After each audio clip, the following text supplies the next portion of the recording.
ببین کجا کار خوب کردی که این ویدیو اومد جلوی چشمت.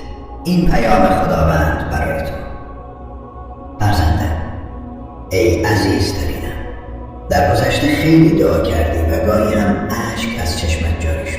نگران نباش، من صدای تو را شنیدم و اشکهای تو را دیدم. معجزه‌ای در حال نزدیک شدن به توست. قوی بمان و با شکوه ادامه بده. من همیشه با تو هستم. یک نفس عمیق بکش و به این فکر کن: اگر همه چیز درست شود، زندگیت و خودت چطور به نظر میرسید؟ حالا لبخند بزن، چون واقعا همینطور خواهد شد.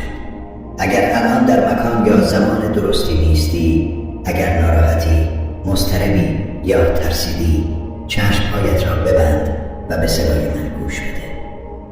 برای تو راه تازه‌ای می‌سازم. آرام باش و بدان من خدا هستم. یک روز همه چیز برای تو معنا پیدا خواهد کرد و حکمت همه اتفاقات را میفهمی. تو هیچ وقت متوجه نخواهی شد که از چه چیزهایی و در مقابل چه آدمهایی از تو محافظت کردم، چه بلاهایی را بدون اینکه بدانی و بفهمی از تو و عزیزانت دور کردم، چون تو همیشه تحت حمایت من بودی.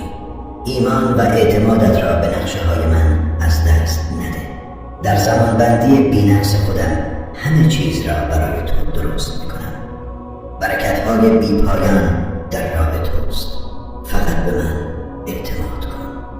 این پیام رو برای 3 نفر از عزیزانت ارسال کن و با احساس عالی بگو: خدایا